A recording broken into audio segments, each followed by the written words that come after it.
A strange thing happens when people speak today. Before they finish a sentence, they are already preparing a defense. Before they make a decision, they imagine how it will be judged.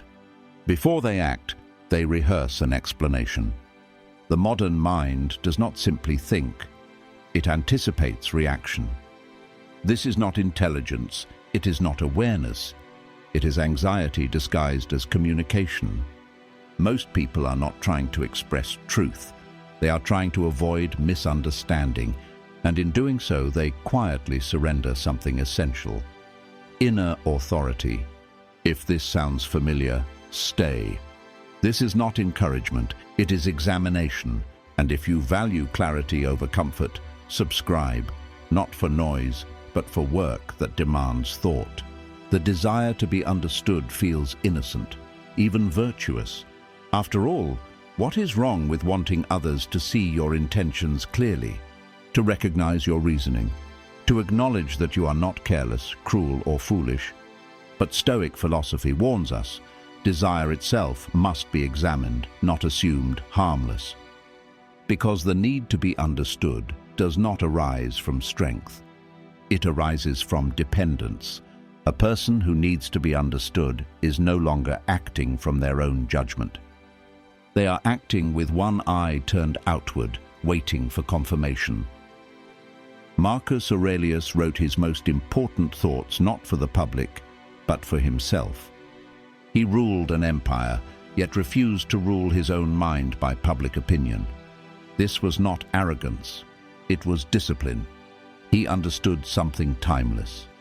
The moment your peace depends on explanation, your peace is no longer yours.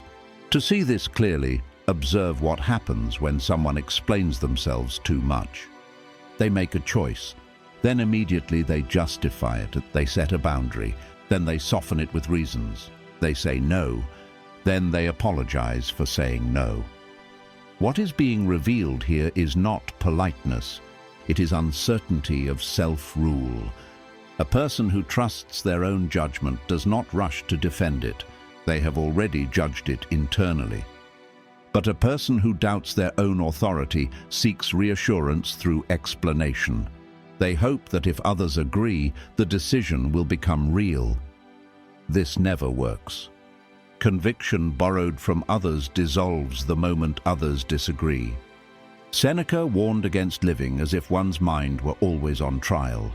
When every thought must be defended, the mind becomes performative. When every action must be explained, the self becomes fragmented. Instead of asking, "Is this right?" the person asks, "Will this be accepted?" Instead of acting from principle, they act from prediction. Over time, this creates a subtle form of weakness. Not physical weakness, not moral weakness, psychological weakness. Because the person no longer experiences themselves as the final authority over their own life. This explains why over-explainers are often exhausted. They are not tired from action, they are tired from anticipation, anticipating misunderstanding, anticipating judgment, anticipating disagreement. They rehearse conversations that never happen. They defend themselves against accusations never made. Their mind never rests because it has been outsourced. Epictetus taught that freedom begins when we distinguish between what is within our control and what is not. Your judgments are within your control. Other people's understanding is not.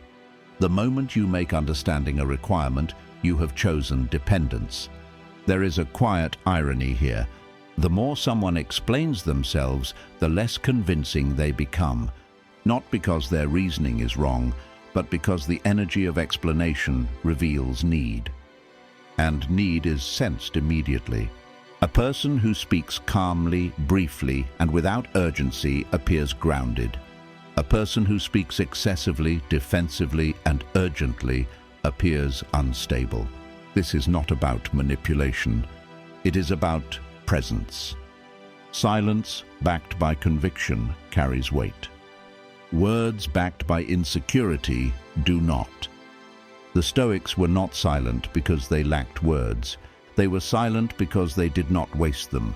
Consider how this applies to boundaries.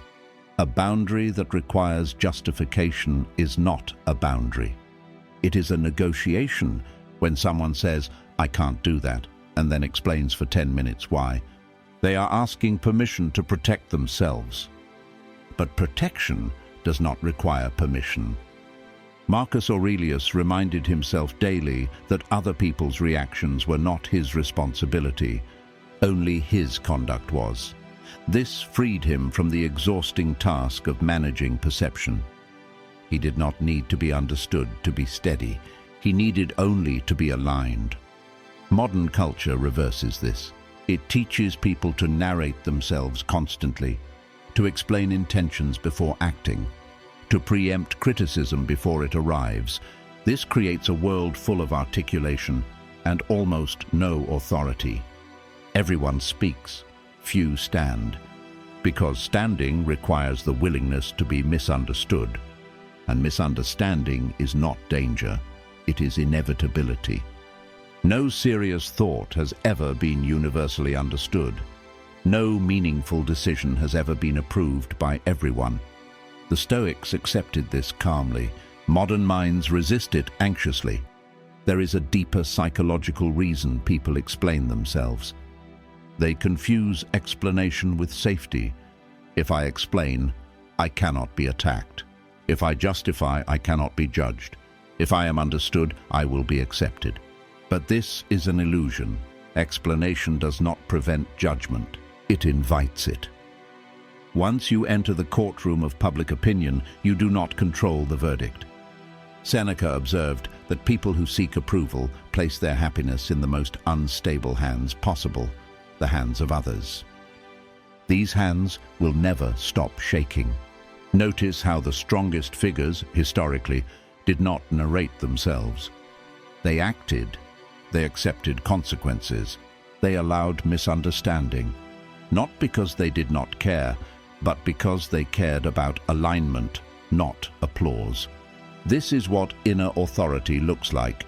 It is not loud. It does not announce itself. It does not argue for recognition. It moves. The modern individual often confuses explanation with clarity, but clarity is internal first. If you are unclear within yourself, explanation multiplies confusion. If you are clear within yourself, explanation becomes optional. Stoic practice emphasizes internal examination over external persuasion. Marcus Aurelius did not ask, "Do they understand me?" He asked, "Did I act according to reason?" That question alone is stabilizing. It removes the audience. This does not mean communication has no place. Stoicism is not silence for its own sake. It is restraint. Explain when explanation serves function, not ego protection.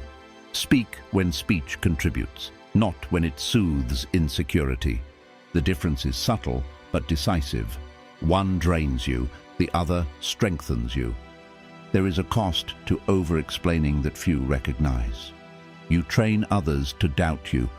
Each justification signals that your decision is fragile.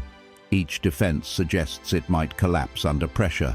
In contrast, quiet consistency teaches trust. People learn what to expect, not from your words, but from your steadiness. This is why Stoic leadership emphasizes character over persuasion. Authority is not argued into existence. It is demonstrated.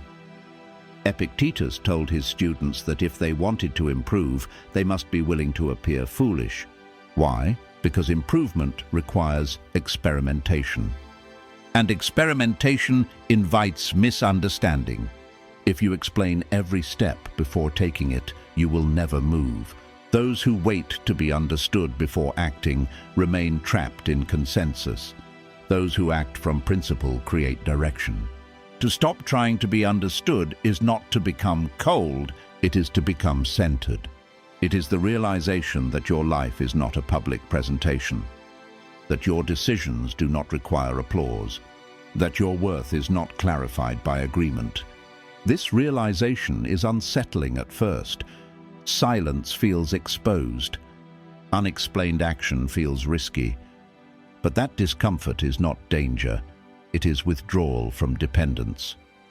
The Stoics trained for this discomfort deliberately. They practiced voluntary restraint. They accepted criticism without response. They learned to observe judgment without absorbing it. Not because they were indifferent, but because they were disciplined. Discipline, not confidence, is the foundation of calm authority. When you stop explaining yourself, several things happen. Your words become fewer and heavier. Your decisions become simpler and firmer. Your mind becomes quieter, because it is no longer negotiating with imaginary juries. You no longer chase clarity through speech. You cultivate it through alignment. And alignment does not need translation. This is the quiet power Stoicism offers, not dominance, not detachment from humanity, but self-rule, to govern your own mind, to act from principle, to accept misunderstanding without collapse. Most people never experience this freedom, not because it is hidden, but because it requires letting go of explanation. And explanation feels safer than silence.